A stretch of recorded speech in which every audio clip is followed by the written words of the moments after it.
Vamos lá, meus irmãos, continuando aqui, nosso quarto dia de aula de Teologia Sistemática 2, Teontologia, a Doutrina de Deus, nosso segundo bloco. Então, estamos estudando o livro-texto, agora vamos continuar falando ainda sobre os atributos incomunicáveis. E agora vamos entrar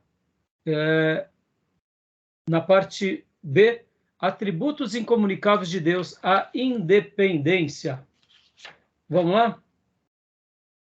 Falamos há pouco sobre o caráter de Deus e agora vamos entrar de uma forma um pouco mais detalhada nos atributos incomunicáveis. E o primeiro deles é a independência.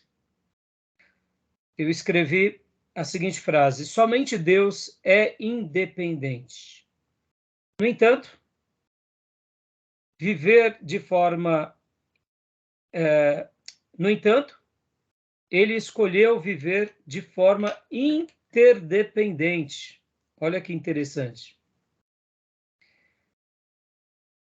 Ele escolheu viver assim de forma interdependente consigo mesmo e com toda a sua criação. Vamos ler aqui o livro-texto? É por isso que há pouco nós terminamos a aula e o próprio autor do livro-texto disse que dentro dos atributos incomunicáveis, se nós não tivermos cuidado, a gente pode compreender equivocadamente os atributos incomunicáveis. Por quê? Porque não são fáceis, tá? Eu já explico essa minha fala, tá? Já explico. Vamos lá, então? Quem quer ler para nós? O 1, independência? Eu leio, pastor. Por favor. Item 1, então, independência. A independência de Deus é definida assim: Deus não precisa de nós nem do restante da criação para nada. Porém, tanto nós quanto o restante da criação podemos glorificá-lo e dar-lhe alegria. Esse atributo de Deus é às vezes chamado existência autônoma ou aceidade, das palavras latinas a e se, que significam de si mesmo. Ou seja, só uma Pois não. simples compreensão aqui. Ele é o único ser independente que existe. A sua plenitude. Nem mesmo o diabo, nem mais ninguém é independente. Mesmo que pareçamos ser, não somos. Porque dependemos dele para tudo. No entanto, como eu disse há pouco, ele escolheu se relacionar com a sua criação. Ele escolheu participar dessa criação, mesmo sendo independente. Pode ver que a obra de Jesus para conosco e para com todos os seres vivos, todos os seres humanos, é de trazê-los de volta para Deus. Podem ver que Jesus, ele veio salvar e restaurar o que se havia perdido. Ele veio reorganizar o Éden. Ele é o segundo Adão. Ele escolheu participar. Sendo independente, ele escolheu amar. Sendo independente, ele escolheu parar a sua eternidade, não que ele não é que ele não consiga, mas olha só que interessante. Nós estamos agora no nosso momento presente. E mesmo que a filosofia e alguns filósofos dizem, como o Júnior disse há pouco, que não exista passado, futuro ou presente, vamos agora, de forma simples, dizer, esse é o nosso presente. Esse momento temporal que acontece diante desse relógio, diante dessa programação, ele vive e contempla a sua criação e todos os seres vivos no nosso momento. Ele escolheu interagir conosco. Ele é independente, mas ele escolheu interagir conosco. Interagir nos salvando, nos redimindo, julgando-nos. Ou seja, ele se torna interdependente por escolha, por amor, mas ele é independente por essência.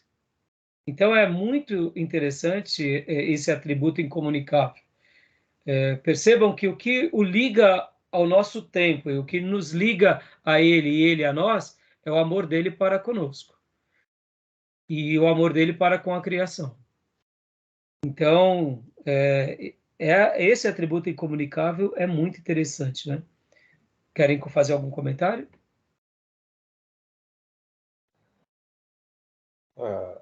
Ser independente, né, significa que ele é independente, não precisa de ninguém, toma as ações por conta própria e não quer dizer que ele ser independente, que ele fique isolado. Ele interage, como você falou, ele resolveu se relacionar. Diferente da gente, porque nós somos dependentes. A gente sempre precisa de alguém, sempre precisa, sempre relacionamos. O homem não é uma ilha, né? E eu não sei se vocês lembram dessa definição do que é interdependência. Só uma pausa aqui. Maísa, tudo bem? Tá? Qualquer coisa nos avisa, tá? Beleza, então. Então, voltando. Vocês lembram o que é interdependência, não? É independente, mas ainda assim busca relação com o outro. Exatamente. Existe o dependente. Um feto é dependente do útero da mãe. Sem o útero, ele não existe. Um bebê é dependente dos pais. Sem os pais, ele não vive. Uma criança é dependente dos pais para dar as primeiras condições. Mas depois da pré-adolescência, adolescência e juventude, nos tornamos seres que vivemos de forma autônoma. Mas, mesmo assim, precisamos de um pai, de um mentor, de um educador. E depois, na nossa vida adulta, podemos até viver sozinho, como uma ilha. Não é saudável, mas podemos. Podemos nos tornar um peregrino, podemos nos isolar, podemos viver o nosso mundo. Sabemos que essa independência, que aparenta ser maioridade, não tem nada a ver com maioridade. Mas, avaliando os termos, né? Dependência, independência e a interdependência. Eu gosto de fazer esse desenho aqui, que é bem simples e bem objetivo. Não sei se vou conseguir, vocês vão conseguir ver. Né? Aqui, rapidamente, vou fazer aqui canetas. Né? Esse primeiro, né? O azul e o vermelho. Né? O vermelho, ele depende do azul, está dentro do azul. Então, esse seria o sinal de dependência, dependemos. Já aqui seria a independência, né? Ou seja, são dois seres distintos que são independentes, né? E a interdependência é essa relação de fato em que existimos, mas nós escolhemos coexistir com outros, né? Dando essa ideia de interação, né? Ou seja, somos seres distintos, mas escolhemos coexistir com outros. Sociedade. Exatamente, dá uma ideia de interdependência. Na interdependência, nós, eu diria, atingimos aquilo que Deus espera de nós. Olha que interessante, Deus, como pessoa, ele é trino, e ele é família, e ele é interdependente. O Pai, o Filho e o Espírito Santo, por escolha, são uma pessoa, mas ao mesmo tempo interagem em família. Podem ver que nós, criados à imagem e semelhança de Deus, só coexistimos em família, só evoluímos em família ou em sociedade, porque essa é a essência de Deus que nos foi dada. Então é interessante. Tudo bem até aí? Tranquilo sobre essa questão da interdependência? Uhum. Então, a Trindade, ela é interdependente. Pode ver que na igreja, irmãos, na igreja somos ilhas ou somos interdependentes? Interdependente. O pastor que acha que é porque ele tem uma unção, ele é melhor do que os outros, ele é um tolo. Só é pastor porque tem ovelha. E um dia ele foi ovelha para ser pastor. Claro. E ele sem ovelha não é nada. Ele tem um dom, mas não quer dizer que ele exercite isso, né? Até mesmo na criação espiritual, podem ver que a desfiguração se dá na independência. Os anjos, arcanjos e os querubins tinham uma função de adorar a Deus, de existir para alegrá-lo e glorificá-lo, E no dia que perderam essa característica, se desfiguraram, se tornaram Satanás e os demônios. Toda independência é uma desfiguração da criação de Deus. Olha que interessante. Olha que interessante. O pecado original, ele é conhecido também como o pecado do quê? Da desobediência. E o que é a desobediência, senão a independência?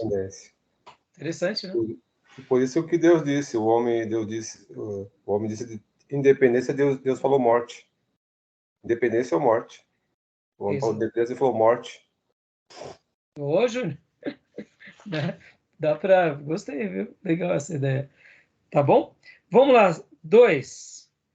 E então, querem fazer mais algum comentário sobre essa questão desse atributo, da independência? Bom, eu tinha pedido para vocês lerem os textos e tomarem notas. Alguma dúvida?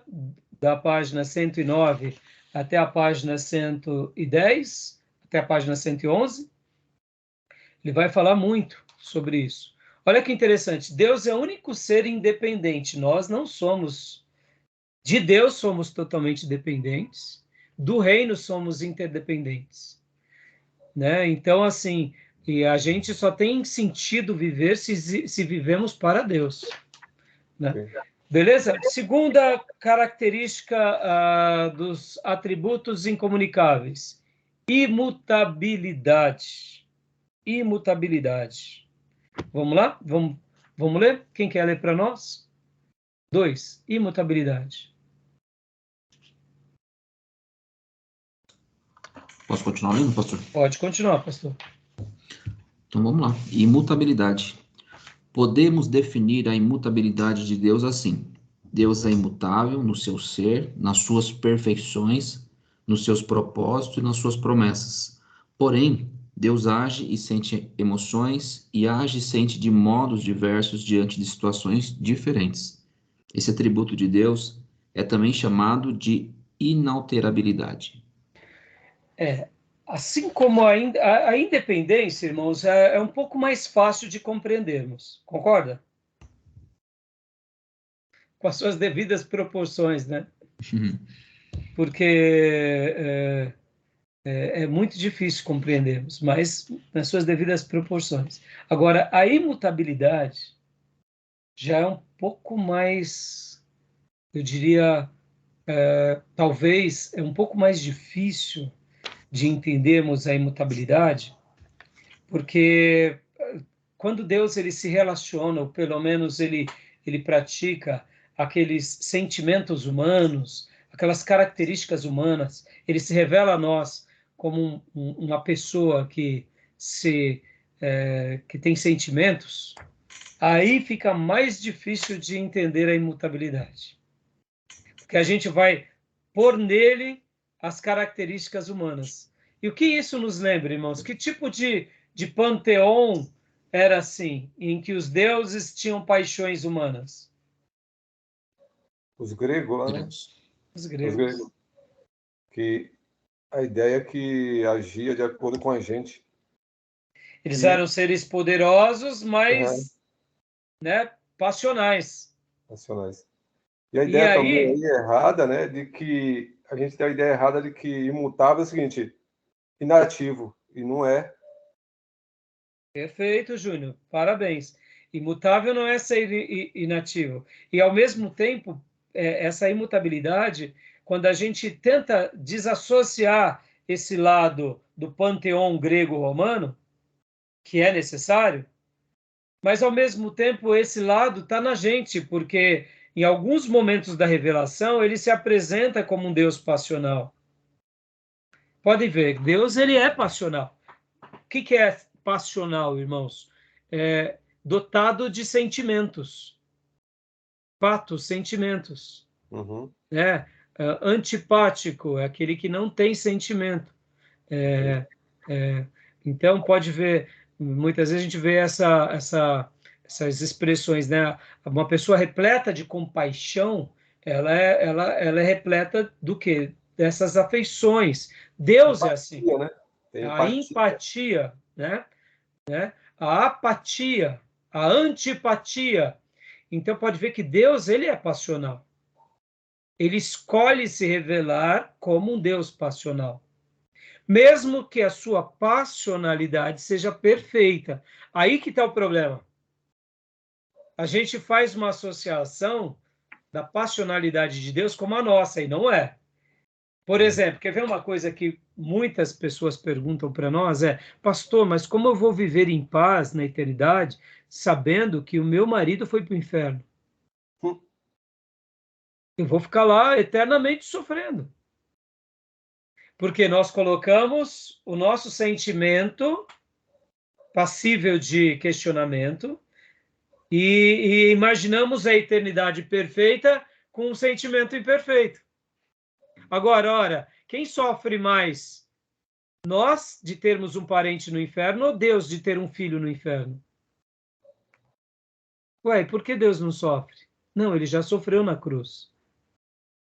Ele sofre a cada momento que vê uma pessoa negando, mas ele sofre no que se diz respeito às nossas comparações dos sentimentos, mas ele não sofre como sofremos porque ele é perfeito. Então, o sofrimento dele é um sofrimento em perfeição.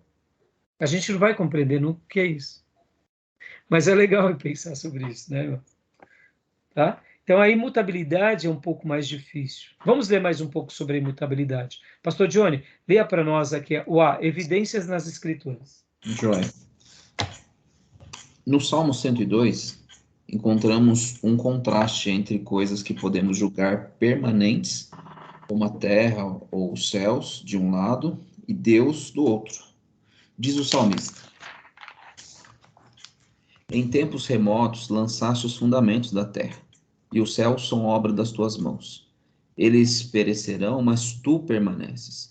Todos eles envelhecerão como uma veste, como roupa os mudarás, e serão mudados. Tu, porém, és sempre o mesmo, e os teus anos jamais terão fim. Salmo 102, do 25 ao 27. Deus existe antes da criação dos céus e da terra, e existirá muito depois da destruição dessas coisas. Deus faz mudar o universo, mas, contrastando com esta mudança, ele é o mesmo. Referindo-se às suas próprias virtudes da paciência, da longanimidade e da misericórdia, diz Deus, abre aspas, porque eu, o Senhor, não mudo, por isso vós, ó filhos de Jacó, não sois consumidos. Malaquias 3:6. Aqui Deus usa uma afirmação genérica de sua imutabilidade para se referir a alguns aspectos específicos nos quais ele não muda. Tiago lembra aos seus leitores que todos os dons excelentes provêm, em última análise, de Deus, abre aspas, em quem não pode existir variação ou sombra de mudança. Tiago 1,17.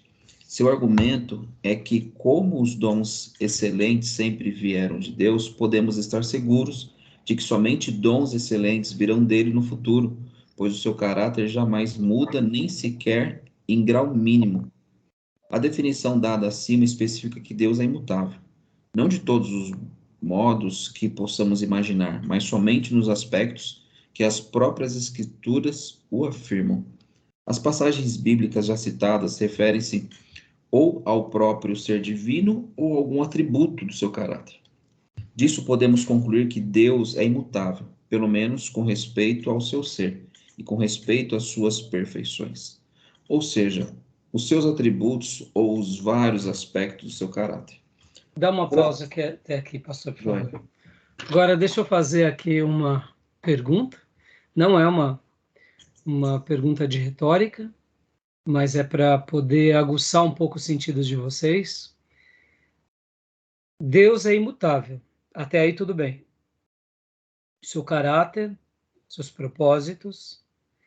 E vamos pensar agora em um aspecto. Não estou questionando essa doutrina. Estou querendo mostrar como é difícil compreender aquilo que é eterno. Jesus, antes de nascer,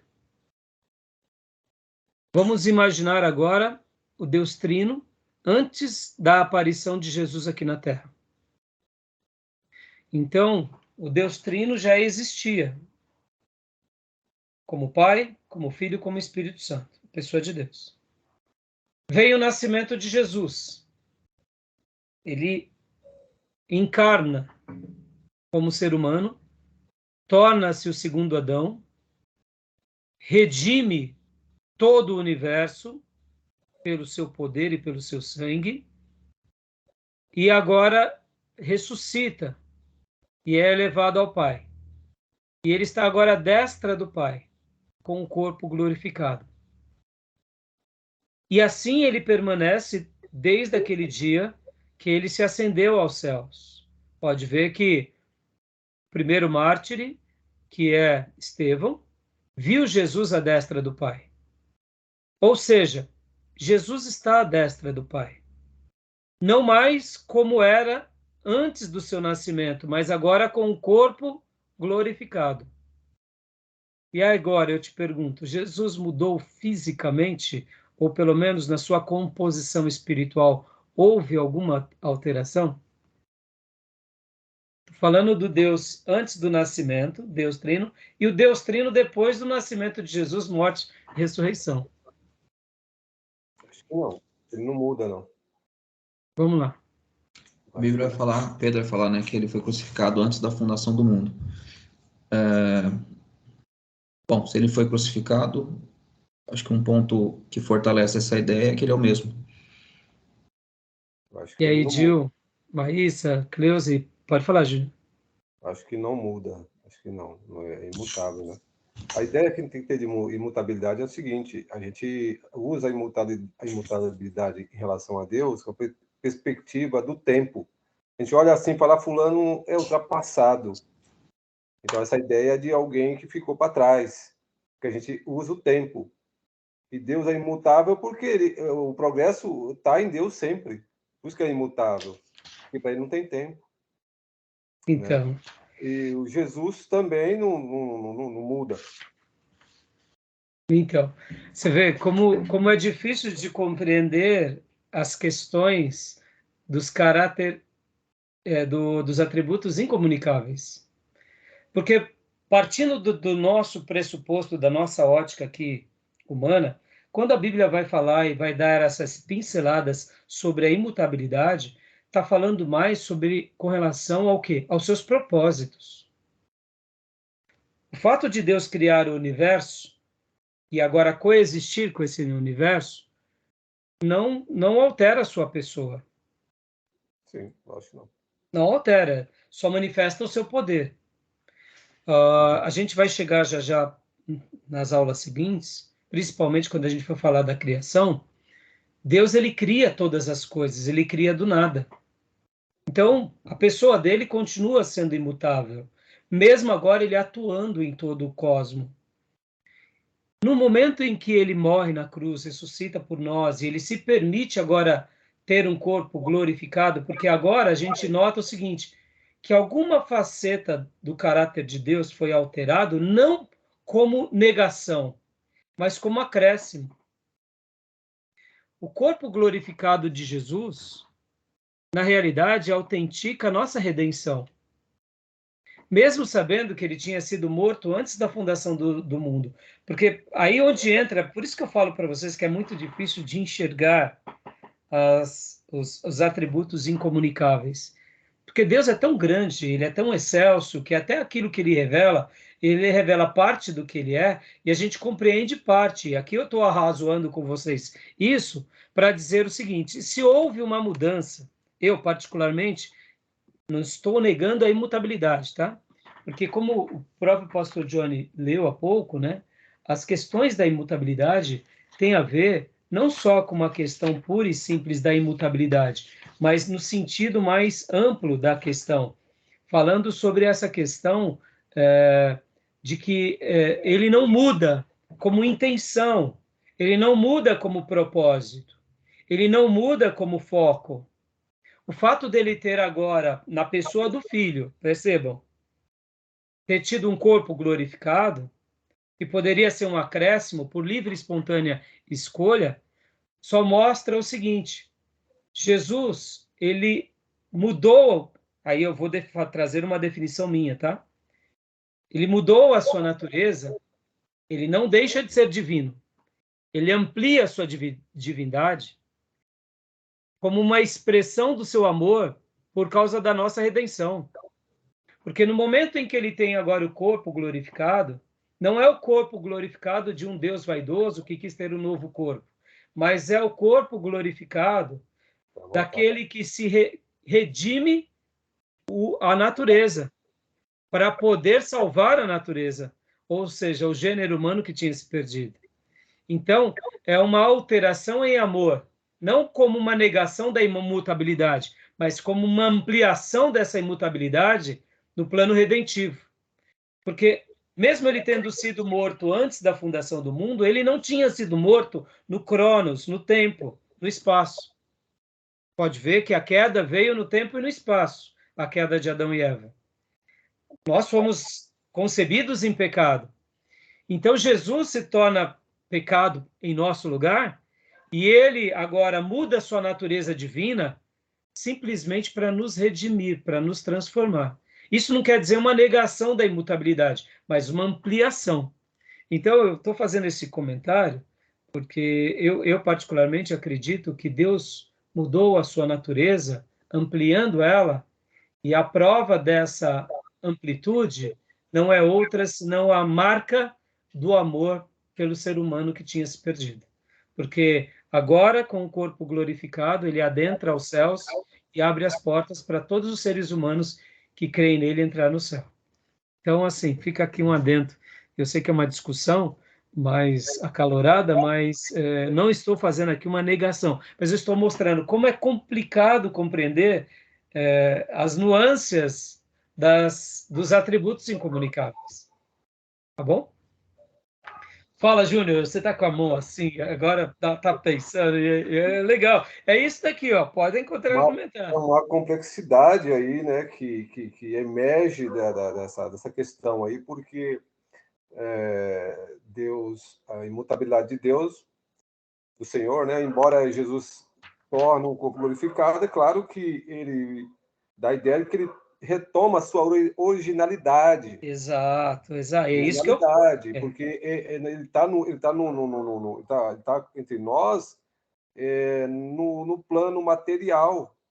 Ele ganha corpo de humano. E a natureza divina continua, porque as duas estão nele. Então, por isso que, de fato, Júnior, eu não estou negando a imutabilidade, mas eu estou ampliando ela como processo redentivo. Lá em Colossenses fala que, em 1,14, que nele habita corporalmente a plenitude da divindade. Exato, ele não perdeu, por isso que ele é imutável, mas ele amplia. Então, mas ele amplia, porque antes ele não tinha o corpo regenerado, ou melhor, humano. E agora ele é divino, porque aqui ele sempre foi divino. Sim. Mas ele não tinha corpo humano. Humano, exato. E aí o que acontece? O divino deixa o lado divino, passa a ser humano, exato. Não perde a natureza divina, conquista todas as coisas na cruz para nos abrir a possibilidade do regresso. E agora o divino e o humano se tornam um só. Retoma a originalidade. Só que uma originalidade agora é como Hebreus fala sobre a questão, Júnior, há uma frase de Agostinho que eu gosto de citar muito, que é o seguinte, tem um texto em Hebreus que fala que o sacrifício, o sofrimento nos aperfeiçoa. Então, no processo redentivo, Cristo, morrendo e se sacrificando em nosso lugar, ele foi aperfeiçoado. Não porque ele precisava, mas como ser humano, segundo Adão. Pode ver que o primeiro Adão falha, o segundo Adão não. E há uma frase de Agostinho que é muito linda, que faz dar uma luz a esse processo, que é o seguinte: Deus teve apenas um filho sem pecado, mas nenhum sem sofrimento. Né? Pode ver, a pessoa de Deus Pai teve apenas um filho no planeta que não teve pecado, mas não teve nenhum filho sem sofrimento. Isso é um fato.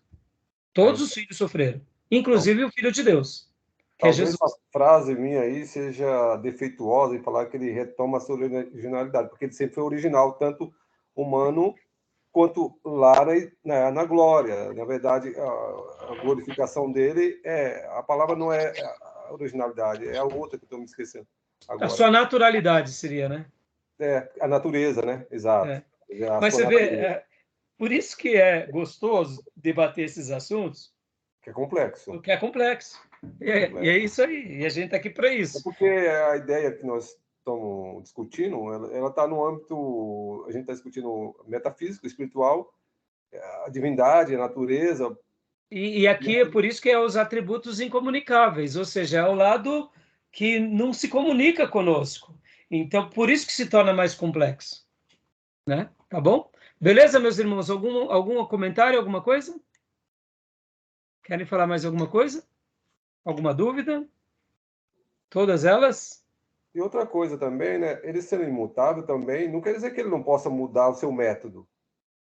Sim, então, por isso que eu estou falando, e eu fiz essa questão de falar do corpo. Porque o corpo de Jesus, na realidade, tendo sido alterado, não é uma alteração que nega a imutabilidade. Por isso que eu falei de uma... só amplia a sua imutabilidade, porque agora fica mais saliente, mais notável o amor que ele tem pela criação e o processo redentivo.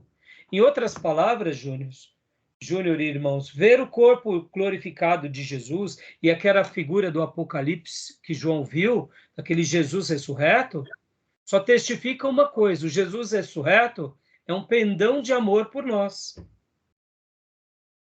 O Jesus ressurreto é a grande expressão da nossa salvação, do nosso perdão, da redenção e de toda a glorificação que ele realiza na nossa vida por amor e por redenção.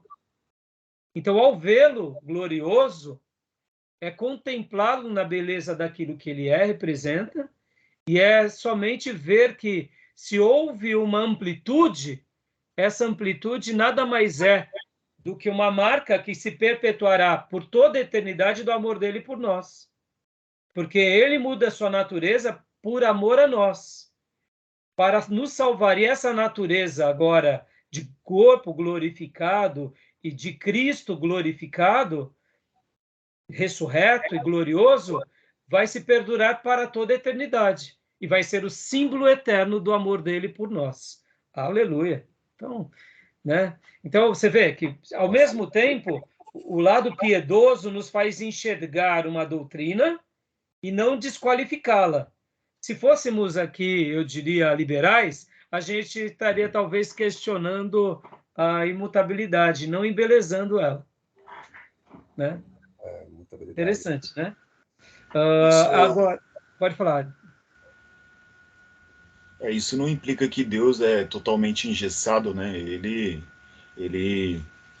pode, a partir do desenrolar das situações, dos cenários, se amoldar sem fugir dos seus princípios e do seu caráter, na verdade. Exatamente. E agora, olha só, Gil, ele escolheu amar e ele se mantém amando. Ele poderia ter escolhido odiar. Eu sei que, para nós, isso não representaria algo... não vamos por odiar, mas, assim, vamos supor, Deus é livre, ele é um ser livre. É claro que, para nós, a compreensão do seu amor é uma coisa que nos agracia e nos faz compreender melhor as suas atuações. Mas, assim, é interessante que a gente vê que ele não é esse ser estático que está num trono simplesmente dizendo assim, me adorem, e eu estou aqui e não estou fazendo mais... Ele está interagindo com a sua criação. Como o próprio salmista e o texto sagrado mostra, que ele trabalha, ele não cochila, ele não dorme, ele interage, ou seja, ele é dinâmico. Ele é essa energia poderosa e eterna que nunca vai ter fim. Viva, não né? como energia, mas me entendam. Quando a gente pensa em algo como o Sol, que tem uma energia, a gente sabe que um dia o Sol vai deixar de existir. Deus não é como o Sol que vai deixar de existir, ele vai ser esse ser poderoso para sempre. E ele continua trabalhando e interagindo com a sua criação. Então, assim, é muito difícil mencionar sobre tudo isso, né? Tá bom? Fala, Júnior.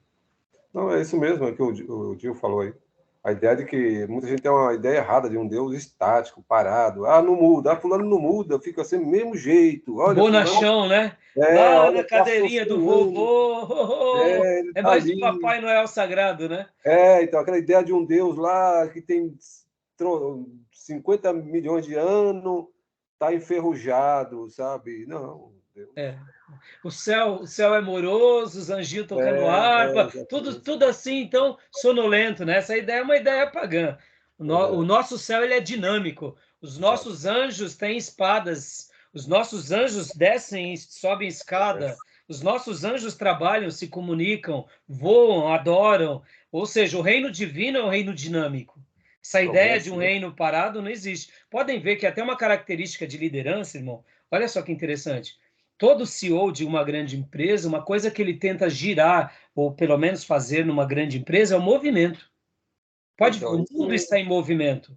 Nós estamos em movimento. A vida é um movimento. A vida é um movimento. E Deus, ele está... bate, ele pulsa. Exatamente. É uma energia, né?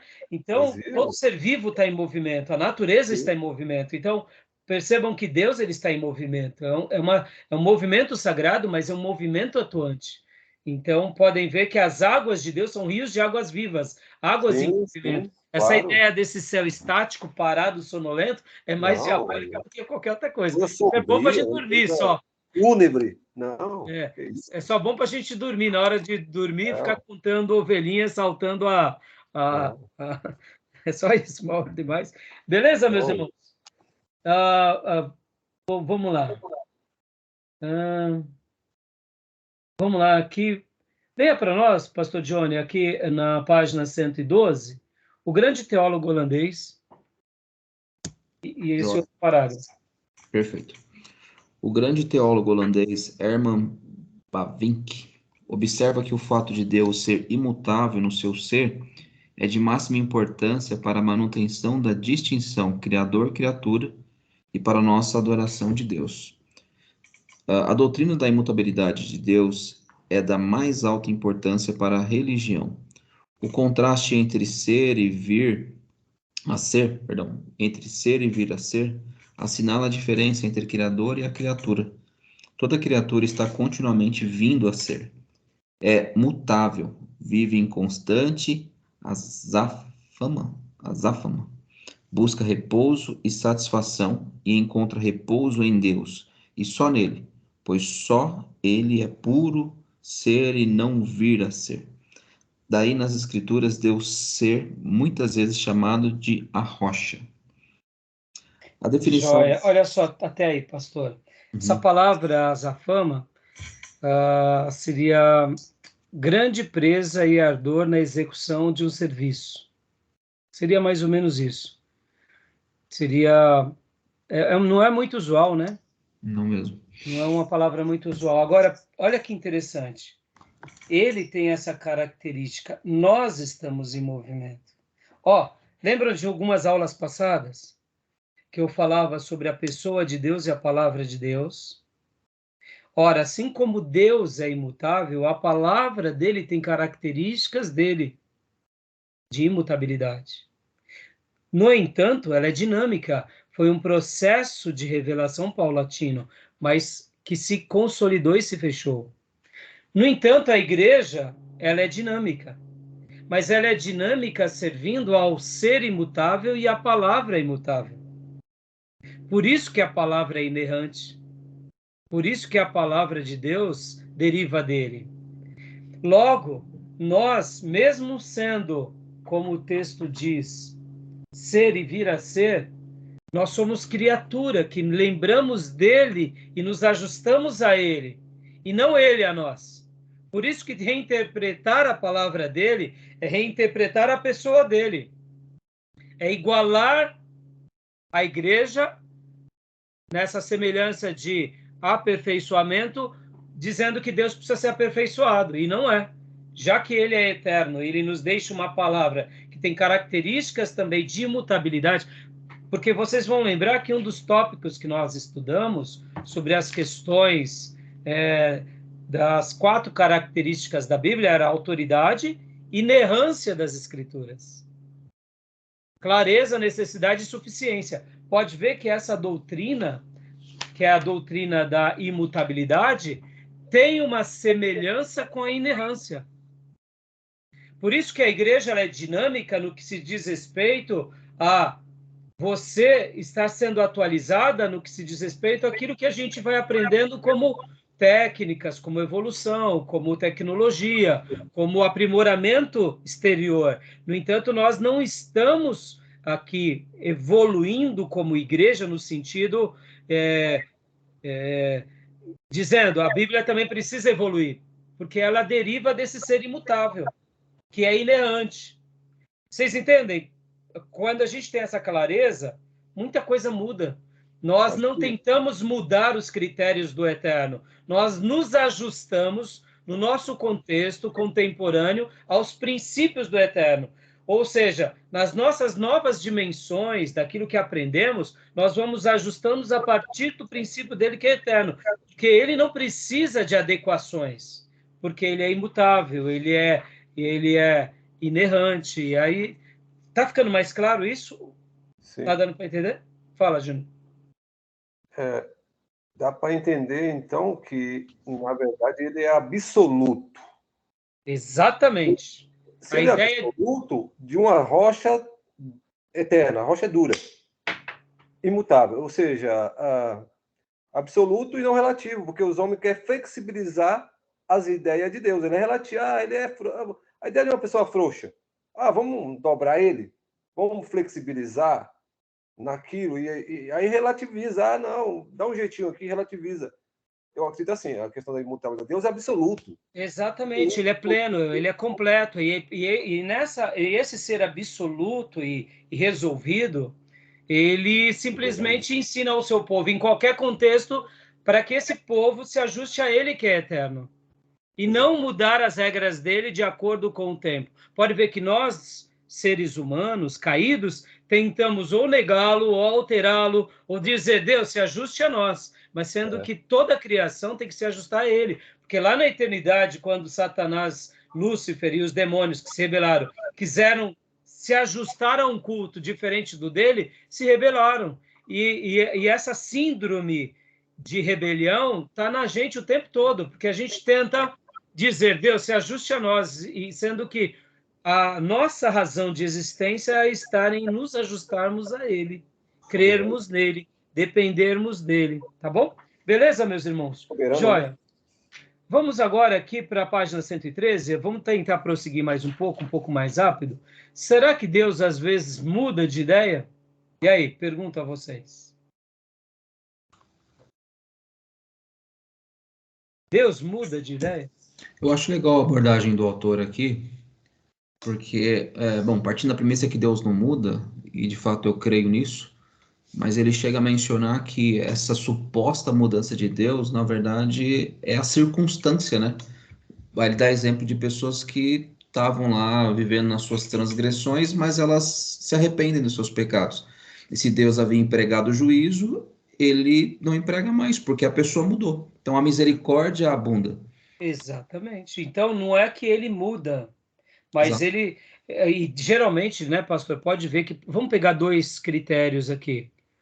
O critério do julgamento aos seres espirituais, que são anjos e demônios. Os anjos e demônios têm como se arrepender? No caso, os demônios, no caso, caídos, os anjos caídos? Ora, então, já está fechado isso. Então, nesse caso, não tem uma circunstância. Eu até disse nas aulas anteriores que teve um pastor que, certa ocasião, ele teve uma ideia, falou, bom, descobri a redenção de todos os problemas. Vamos orar para Satanás se converter. Porque na hora que Satanás se converte, e ele começou a ensinar isso. Era um pastor muito conhecido na nossa nação. E aí depois chegaram para ele e falaram, não, pastor, para de dizer isso, daí é uma heresia, né?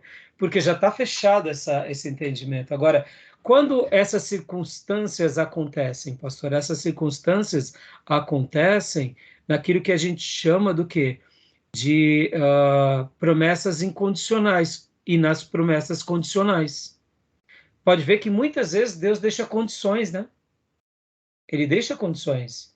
Então ele está prestes a cometer um juízo em Nínive, no entanto ele deixa uma possibilidade. Se vocês se arrependerem, houve o arrependimento. Circunstância variável, podia dizer aí, sim. Circunstância variável. Seria mais ou menos isso diante das promessas dele condicionais, né? Ele pode mudar o método, né? Sim. Não como método assim que eu estou pensando em A, eu vou para Z, mas ele deixa a possibilidade. Podem ver que alguns momentos, quando eu falo de promessas incondicionais e promessas condicionais, algumas coisas são incondicionais. Deus não abre mão. Nessas, ele não muda. Nunca, e nunca vai mudar porque ele escolheu assim. Mas naquelas em que são condicionais, que ele nos dá a liberdade de participar, vamos lá, irmãos. Quantas vezes a gente deixa de ser abençoado porque a gente não ora? O que é a oração senão uma promessa condicional? Podem ver que muitas promessas de Deus deixadas na Bíblia, a grande maioria são condicionais. Deus deixa uma condição. Ele vai se revelar se nós o buscarmos de todo o coração. Se nós formos fiéis com ele, ele vai ser conosco. Se nós formos fiéis nas questões financeiras de dízimos e ofertas, ele vai abrir portas e janelas do céu. São condições. Se nós proclamarmos o evangelho e anunciarmos o evangelho, ele vai alcançar mais vidas. São condições. No momento em que não cumprimos com as condições, deixamos de ser abençoados. Ele continua sendo pleno. Ele continua dentro da sua imutabilidade. Nós que não vemos essa característica.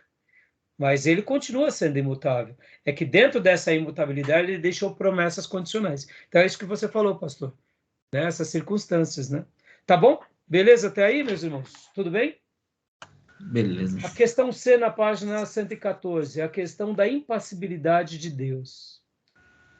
Vamos ler. Leia para nós, pastor Gianni. C. A questão da impassibilidade de Deus. Às vezes, discutindo os atributos divinos, os teólogos falam noutro atributo, a saber, a impassibilidade de Deus. Esse atributo, se verdadeiro, significaria que Deus não tem paixões nem emoções, mas é impassível, não sujeito a paixões. De fato, o capítulo 2 da Confissão de Fé de Westminster diz que Deus é sem paixões. Essa afirmação vai além do que afirmamos na nossa definição da imutabilidade de Deus e afirma algo mais do que o fato de Deus não mudar no seu ser, nas suas perfeições, nos seus propósitos, nas suas promessas. Declara também que Deus nem sequer sente emoções ou paixões. Então, deixa eu só um minuto aqui. Ok. No bloco anterior eu falei que Deus é passional. E agora vem uma declaração de fé dizendo que Deus não tem paixões. Vamos definir aqui algumas questões. Deus não tem paixões como são as nossas paixões. Nós somos, a gente tem aquela ideia, nós temos até uma construção de distinguir paixão de amor, não é? Dizemos que a paixão é passageira e que o amor é constante. Mas eu poderia dizer que também no amor há paixão? E existe paixão que pode se tornar em amor? Então, sabendo que Deus, ele é perfeito, o amor dele é perfeito. Os nossos amores não são perfeitos. Concorda? Por exemplo, eu posso amar e amar errado alguma coisa. Eu posso amar a igreja ao ponto de idolatrar a igreja, ter uma igrejolatria. Eu deveria amar a igreja e não adorar a igreja. Mas aonde o divisor de águas, eu me perdi nesse divisor de águas? Porque a gente amou errado em algum momento. Colocou a igreja onde não deveria. Estão entendendo? Eu posso amar a minha esposa, o cônjuge e os filhos sem praticar a idolatria dos cônjuges. E posso praticar a idolatria. É um amor errado. Deus pratica o amor errado? Não. Não. O amor de Deus é perfeito. Ágape, né? É ágape. Mas esse amor de Deus também poderia ter paixões? Segundo a Confissão de Fé de Westminster, não. É óbvio que o que eu deduzo, eu não estudei a fundo sobre esse tema da confissão de fé de Westminster. No entanto, o que eu entendo? Que ele está querendo dizer que é aquele ato impelido ao sentimento sem razão. Não tem É alegria, esse tipo. não tem alegria, não tem sentimento, não tem alegria, não tem tristeza. Então, por isso que eu discordo desse ponto, nesse sentido. No entanto, eu entendo a confissão de fé, e aqui, quando eles falam da impassibilidade, é dizendo o seguinte: esse lado levado às emoções sem razão, não há em Deus. Por Sim. outro lado, eu acredito que essa razão de Deus ela é tão intensa que também há uma emoção totalmente controlada pela a emoção controlada pela razão. Por exemplo, irmãos, quando nós vemos, e aí, porque eu até fiz um outro comentário aqui, que eu disse assim, olha, não penso assim. Se Deus é amor, é porque existem emoções nele. A questão é que, tendo seu amor como suas ações, deixa eu tá bem pequenininha a letra aqui, deixa eu ver aqui. A questão é que tanto seu amor como suas emoções são perfeitas. Eu fiz essa nota no livro. Diante disso, avaliar tais emoções e talentos, tais emoções e tentar. Opa! Oh, meu Deus, a letra está ficando pequena. Diante disso, avaliar tais emoções e tatear no escuro, já que somos imperfeitos e imperfeitamente emotivos, a gente não vai compreender plenamente essas coisas. O que eu quis dizer aqui fazendo esse comentário é o seguinte: dizer que Deus tem impassibilidade, eu não penso assim, eu particularmente. Afirmar que Deus não é emotivo como os seres humanos é óbvio, ele é perfeito. Mas, na minha opinião, o amor pleno também tem paixão. Porque na pessoa de Deus ele sabe e ele convive com isso. E aonde entra a minha defesa aqui para eu concluir esse ponto? Aquilo que chamamos a paixão de Cristo, a última semana. Eu sei que é um termo usado em toda a cristandade, que a última semana de Cristo é a semana da paixão.